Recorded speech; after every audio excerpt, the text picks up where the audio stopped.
하나님 말씀 보겠습니다. 오늘 2022년 마지막 밤을 드리면서 우리가 함께 볼 말씀은 시편 136편 1절로 4절까지의 말씀입니다. 구약 성경 시편 136편 1절로 4절까지의 말씀, 우리 다 찾으신 줄 알고 함께 봉독하겠습니다. 여호와께 감사하라. 그는 선하시며 그 인자하심이 영원하미로다. 신들 중에 뛰어난 하나님께 감사하라. 그 인자하심이 영원하미로다. 주들 중에 뛰어난 주께 감사하라. 그 인자하심이 영원하미로다. 홀로 큰 기이한 일들을 행하시는 이에게 감사하라. 그 인자하심이 영원하미로다. 아멘. 저는 오늘 시편 136편 1절로 4절 말씀을 통해서 하나님께 감사하라 라는 제목으로 주의 말씀을 선포하겠습니다. 오늘 우리가 읽은 시편 136편은 아주 주제가 명확한 시편입니다. 예배하러 온 모든 사람에게 하나님의 그 영원한 인자하심을 바라보고 하나님께 감사하라 라고 하는 아주 단순한 주제를 가지고 시편이 기록되어져 있습니다. 사람들은 이 시편을 예배드릴 때 또 하나님 앞에 나오는 중요한 절기마다 하나님 앞에 드렸습니다. 우리가 성시를 교독할 때 인도자가 한 번 읽고 또 나머지 부분을 회중이 이렇게 읽는 것처럼 이 시편은 그렇게 하나님께 노래로 드려졌습니다. 전반부를 이 제사장이 많은 사람들 앞에서 이렇게 노래로 부르게 되면 그 성가대나 전체 회중이 그것에 화답하는 찬양으로서 후렴구로 나머지 구절을 읽어서 화답을 하는 형식입니다.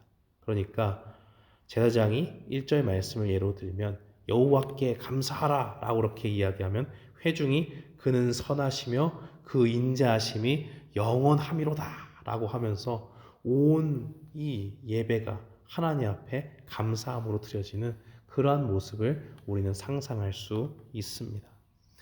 오늘 우리가 하나님 앞에서 한 해의 마지막 시간을 드리면서 이 말씀 앞에 우리는 무엇을 깨달아야 됩니까? 진정한 감사의 대상은 우리 하나님 한 분 외에밖에 없다는 것을 알아야 됩니다. 연말이 되면 사람들에게 감사를 표하는 사람들이 많죠. 그리고 감사의 편지도 쓰고 또 주고받는 덕담들 가운데서 또 새로운 한 해를 부탁하며 서로 좋은 말들을 주고받습니다. 사람은 사회적인 동물이기 때문에 혼자 살 수가 없죠. 그래서 이렇게 하는 이유가 사람과 사람 사이에 형성되는 그 관계가 있고 그 관계 가운데 필연적으로 함께하는 사람들을 통해서 우리가 그 사람들에게 진실로 고마워하는 그러한 표현들을 하는 겁니다. 그런데 이렇게 좋은 마음으로 하는 사람도 있지만 그렇지 않은 사람들도 있지요. 진정으로 하나님 앞에 감사하면서 또 나를 도와준 사람들이 감사하면 좋지만 조금이나마 이 세속적인 목표를 가지고 잘못된 중심을 가지고 다른 사람들에게 거짓된 형식적인 감사를 표하는 사람들이 있습니다. 이렇게 내가 조금 이렇게 하면 나에 대한 평판이 좋아지지는 않을까. 실제로 감사한 건 없는데 그런 척 하는 거예요. 그리고 저 사람이 내가 이렇게 표시를 해놓으면 나중에 좀 도움이 되겠지 하는 그런 중심으로 형식적으로 위선적으로 감사하는 겁니다. 뭐라도 줬으니까 그대로 돌려받겠지 하는 막연한 기대를 가지고 한다면 그것보다 어리석은 사람이 없습니다. 평소에 받을 것도 사람들이 막 받다가 나에게 선의를 베풀었던 사람들, 감사를 베풀었던 사람들의 형편이 좋아지지 않으면 사람들은 자기 얼굴과 태도를 바꾸기 마련입니다. 그런 사람들이 얼마나 많습니까? 진짜로 내 곁에 어려울 때 남는 사람들은 굉장히 적거나 없고 나에게 정말 보답을 해줄 것처럼 간과 쓸개를 다 빼줄 것 같은 사람도 내가 어려운 때가 되면 내가 베풀었던 그 모든 감사를 거두어가는 것을 보게 됩니다. 결국 사람에게 잘 보이려고 거짓으로 또 나의 유익을 위해서 감사한다면 언제 무너져도 이상하지 않은 그 불안한 돌탑 위에 돌을 쌓는 것과 마찬가지입니다. 그 사람이 나에게 더 큰 감사로 유익을 주었다. 그런 일이 있게 된다면 우리는 무엇을 봐야 됩니까? 그 사람에게 감사하는 것도 있지만 그 뒤에서 그 사람의 마음, 그 사람의 손과 발을 움직이신 하나님이 있음을 바라보고 하나님께 감사해야 됩니다. 그렇다면 우리에게 진정으로 감사를 받으셔야만 하는 분은 오직 우리 하나님밖에 없다는 결론에 이르게 됩니다. 왜 우리는 하나님께만 감사해야 됩니까? 오늘 시편의 1절 말씀에 이렇게 이야기합니다. 감사의 이유를 계속적으로 1절부터 26절까지 반복하고 있는데 그 인자하심이 영원함이로다 라고 그렇게 고백을 하고 있습니다. 우리 주님의 인자하심은 무엇입니까? 원문에 보면 이 하스도라는 말을 썼는데요. 이 말은 좀 어색하지만 이 원문에 나와 있는 이 하스도라는 단어의 원래 의미, 그 근원을 찾아가 보면 헤세드라는 단어가 나옵니다. 이 말은 좀 많이 들어보셨죠? 하나님의 끊임없는 사랑, 백성에게 부어주시는 하나님의 사랑을 이야기합니다. 하나님은 변함이 없으신 분입니다. 사람과는 완전히 다른 분이시죠.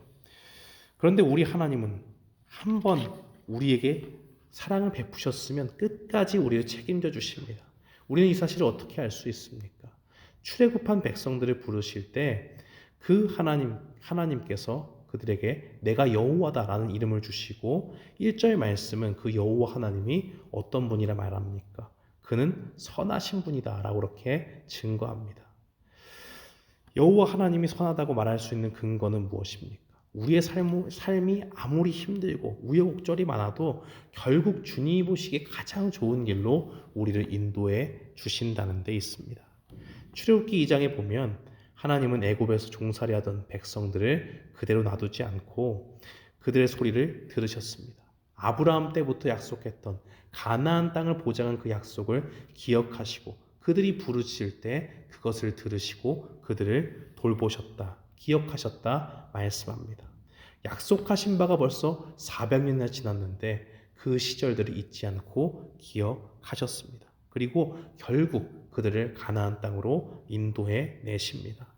하나님은 그들을 버리시는 것 같았지만 버리지 않고 가장 좋은 곳으로 결국 인도해 주셨습니다. 고난이 그들에게 없었던 것이 아니라 오히려 고난 속에서 더욱더 주님을 바라보게 하시고 그 고난 가운데 위대하신 하나님의 능력을 나타내셔서 하나님이 어떻게 좋으신 분인가 하는 것을 우리에게 보여주셨습니다.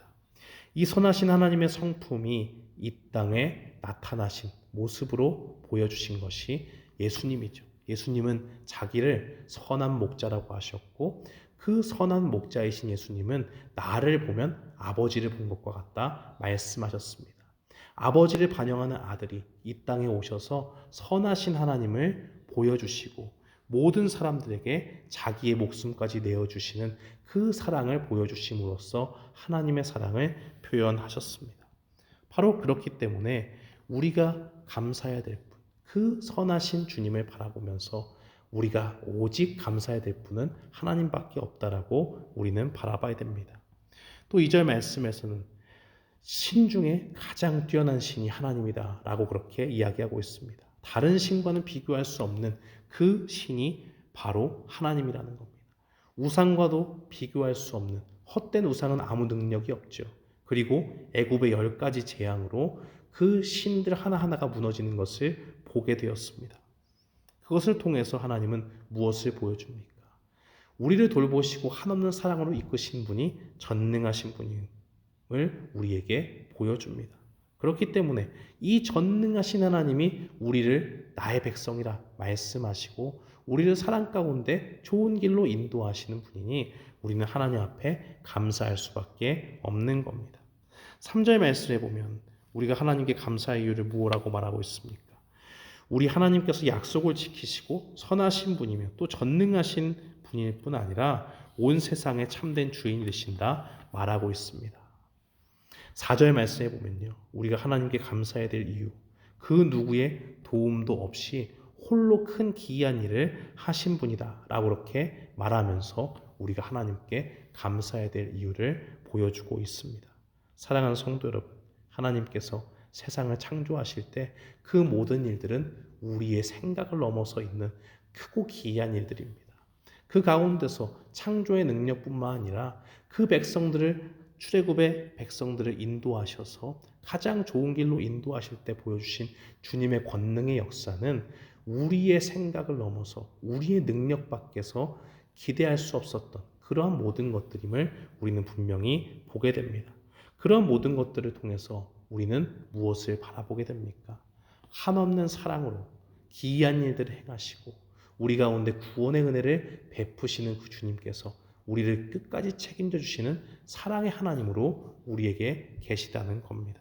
사랑하는 성도 여러분, 올 한 해에 하나님은 우리를 위해서 무엇을 하셨습니까? 여러분을 지키시고 돌봐 주셨습니다. 우리가 이 믿음이 있다면 오늘 이 시편에 많은 사람들이 불렀던 찬양처럼 하나님께 감사하라 그 인자하심이 영원함이로다 라고 그렇게 함께 찬양할 수 있습니다. 이 감사의 찬양이 오늘 밤 우리에게 있기를 원합니다.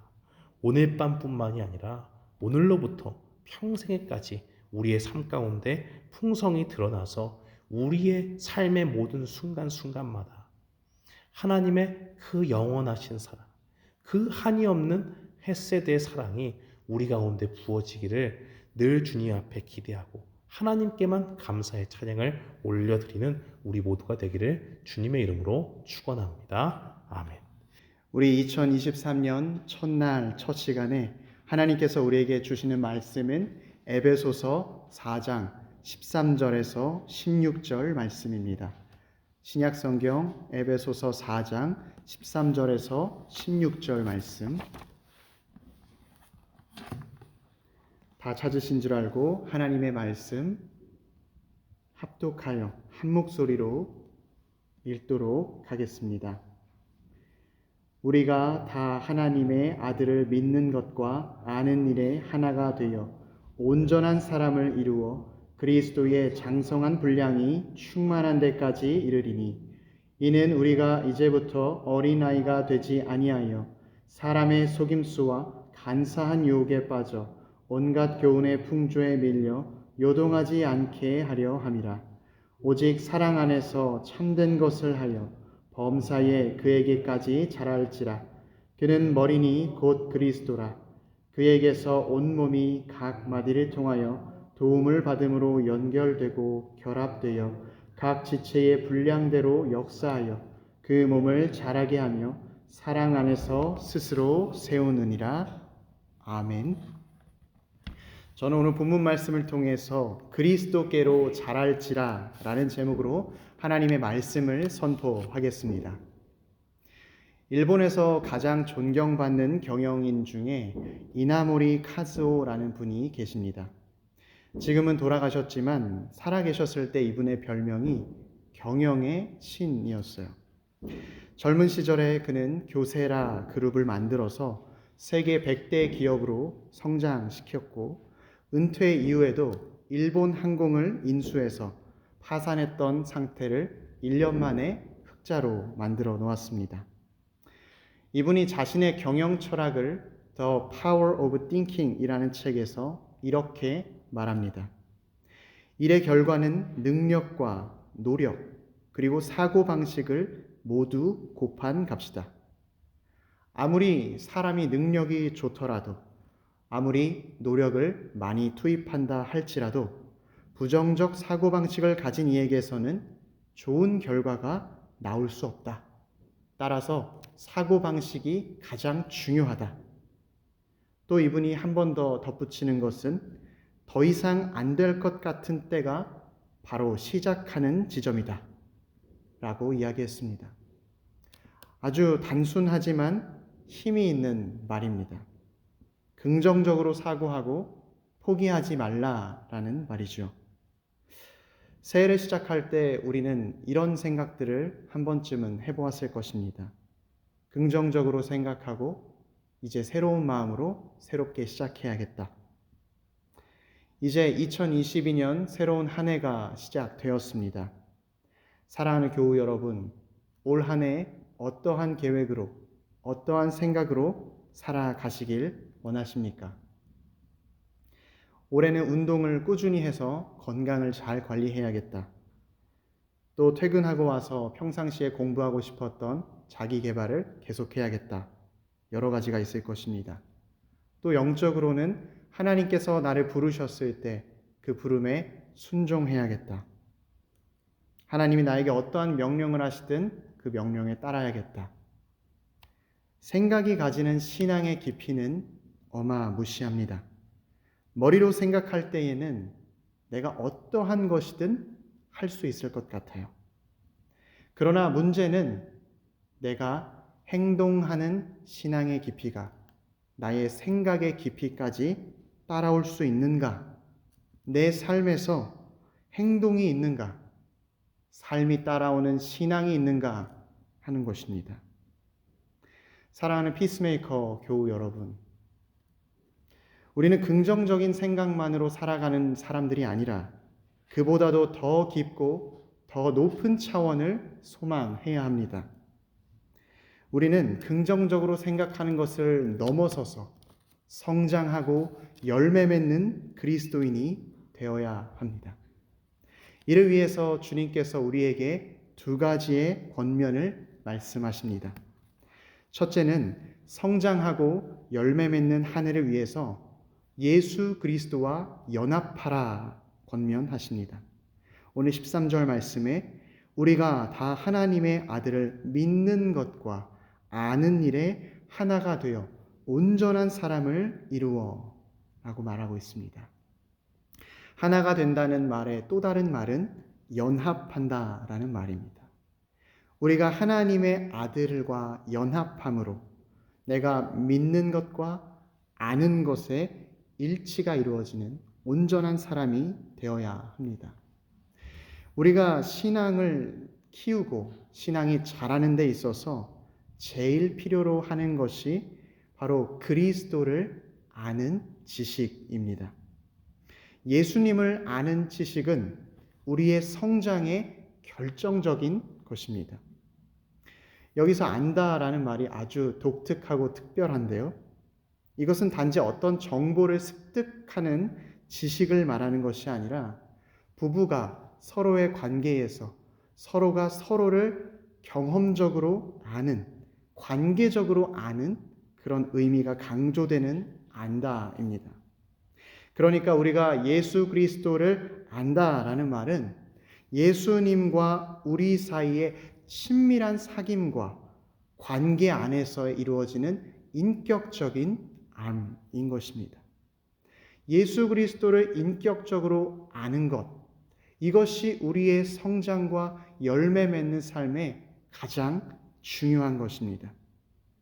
그래서 2023년 올 한 해 저와 우리 교우들은 이런 예수님을 인격적으로 아는 지식이 풍성해지길 소원합니다.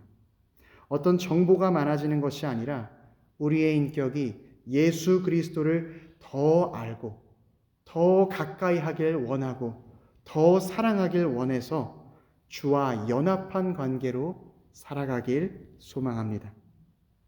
특별히 예수 그리스도의 죽음과 부활이 나의 삶에서 인격적인 알므로 매일매일 새로워지길 축복합니다. 그래서 나도 그리스도와 함께 죽고 함께 일으키심을 받았다는 주의 말씀이 나의 삶 갖가지 장소에서 시간에서 나를 꽉 붙들어 주길 축복합니다. 예수님을 인격적으로 아는 지식이 생길 때 우리에게는 인격적인 지식만 생기는 것이 아닙니다. 이 지식으로 말미암아 예수 그리스도를 믿는 믿음도 생겨납니다.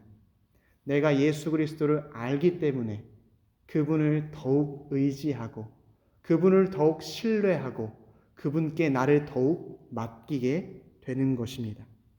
그래서 우리가 인생을 살아갈 때 무거운 짐을 나 홀로 지는 것이 아니라 예수 그리스도께 맡김으로 나는 평안과 쉼을 얻게 되는 것입니다. 이것이 바로 예수 그리스도를 믿는 것과 아는 것에 하나가 되는 것이요, 예수 그리스도와 연합하는 것입니다. 그래서 바울 사도는 성도의 신앙생활에 대해서 믿음으로 믿음에 이르게 한다라고 이야기했습니다. 우리가 신앙생활을 시작했을 때 믿음으로 예수 그리스도를 영접하고 하나님을 알게 되었습니다. 그런데 시간이 흘러서 그 예수 그리스도를 영접한 믿음을 통해 주를 의지하게 되고 주를 더욱더 알게 되고 또 다른 믿음의 영역으로 나아가게 되는 것입니다. 우리가 예수님을 인격적으로 알고 신뢰하는 일에 더 많이 자라나고 더 깊이가 더해지고 더 넓이가 넓어져서 온전한 사람이 되기를 축복합니다. 우리가 이렇게 예수 그리스도와 연합하고 예수 그리스도를 더욱더 의지하기 위해 힘써야 할 것은 바로 예배입니다. 예수 그리스도의 말씀을 들어서 예수 그리스도의 말씀을 따르면서 우리는 주와 함께 연합할 수 있습니다. 우리는 예배를 통해서 주님을 알고 주님과 연합할 줄 믿습니다. 그리하여 우리의 머리 대신 예수 그리스도를 향해 자라나고 열매 맺는 삶이 되는 것이지요. 사랑하는 피스메이커 교우 여러분, 2023년 우리 예배를 더욱 소중히 하는 예배자가 됩시다. 그래서 예수님과 연합하고 아는 일과 믿는 일에 하나가 되어 온전한 주의 백성이 되길 축원합니다. 둘째로 주님께서 우리에게 명령하신 것, 권면하신 것은 성도 간의 연합입니다. 우리가 단지 생각하는 것을 넘어서서 성장하고 열매 맺기 위해 우리 주님께서는 내가 믿는, 내가 함께 예배하는 형제 자매들과 연합하라 말씀하셨습니다. 부활하신 예수님께서 하늘로 올라가시면서 이 땅에 교회를 선물로 주셨습니다. 또한 예수님께서는 그 교회의 친히 머리가 되셔서 우리 각 한 사람 한 사람을 한 몸이 이루도록 하셨습니다. 그래서 우리가 교회에서 만나는 이 교제의 시간은 단지 친한 사람들, 기쁨의 시간에서 끝나는 것이 아니라 영적인 교제가 이루어지고 우리가 하나가 되는 것에 힘쓰는 영적인 연합이 되어야 합니다. 교회가 있어야, 내게 영적인 공동체가 있어야 내가 살 수 있기 때문입니다. 예전에 영국 런던에 큰 태풍이 불었던 적이 있습니다. 그때 근교에 어떤 숲에 있었던 나무들이 다 쓰러졌어요. 전문가들이 이 현상이 너무나도 신기하고 이상해서 조사를 해보았습니다. 그랬더니 아주 깜짝 놀랄 만한 결과가 나왔습니다. 그 숲을 조성할 때 나무를 너무나 띄엄띄엄 심어둔 것입니다. 수십 년간 다른 것에 방해받지 않고 열심히 자랐던 나무는 높이는 자랐지만 그 아래에 봤을 때는 뿌리가 서로 연결되어 있지 않고 얽혀 있지 않아 강한 바람이 불 때에는 모두 다 쓰러지게 된 것입니다. 산이 있을 때 그 나무는 겉으로 보기엔 혼자 있지만 혼자 있는 것이 아닙니다. 그 안에는 서로가 서로를 붙잡고 얽혀서 함께 서 있는 것입니다. 하나님께서 우리에게 주신 교회, 이 교회가 마치 이러한 숲과 같습니다. 우리가 서로 영적으로 엮여져 있지 않으면, 얽혀져 있지 않으면 세상의 여러 가지 풍파와 시험이 올 때 견뎌낼 수 없기 때문입니다. 그래서 하나님은 우리에게 교회로 모이게 하셨고 성도들 간의 연합을 강조하신 것입니다. 교회는 예배를 드리기 위해 잠깐 왔다가 돌아가는 그런 장소가 아닙니다. 성도들이 예수 그리스도를 머리로 각 지체가 한 몸으로 연합하여 주께 예배하는 것입니다. 이런 성도의 연합을 바울은 15절에서 이렇게 말하고 있습니다. 오직 사랑 안에서 참된 것을 하여 범사에 그에게까지 자랄지라. 그는 머리니 곧 그리스도라. 다시 말하면 우리가 성도 간의 연합을 하기 위해서 해야 할 것은 사랑을 가지고 참된 것, 즉 진리를 행하는 것입니다. 사랑과 진리는 늘 같이 가야 합니다. 사랑과 진리가 같이 가지 않을 때, 사랑만 있고 진리가 없을 때 그 사랑은 능력이 없어 아무런 성장에 도움이 되지 못할 것입니다. 반대로 진리만 있고 사랑이 없는 상태는 차가운 진리로만의 우리 가운데 상처만 남을 뿐입니다. 그래서 사랑 안에서 교회를 한 몸으로 이루는 일은 한순간에 일어나는 것이 아닙니다. 수고도 필요하고 헌신도 필요합니다. 그러나 가치가 있는 일입니다. 헛수고가 되지 않습니다.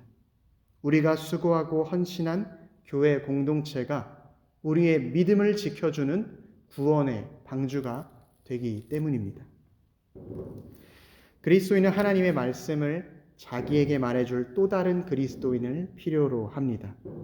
낙담될 때 자기 스스로는 그 낙심을 이길 수 없기 때문에 믿음의 동역자를 필요로 합니다. 사랑하는 교우 여러분, 올 2023년은 우리 성도 간의 연합에 힘쓰는 한 해가 됩시다. 친교의 시간을 귀하게 여기고 내 옆에 함께 예배하는 나의 형제 자매에게 관심을 갖고 더욱 사랑합시다. 그래서 내 옆에 형제 자매에게 위로의 말을 받으며 또 나 역시 위로의 말을 건네줄 수 있는 한 몸이 되어 교회를 이루어 나갑시다. 말씀을 정리하겠습니다. 2023년 우리 피스메이커 모든 교우분들, 먼저는 예수 그리스도와의 연합을 위해 예배를 소중히 하시길 바랍니다. 둘째는 내 옆에 형제 자매와 연합하기를 소원하며 교회 생활에 더욱 힘쓰는 한 해가 되길 바랍니다.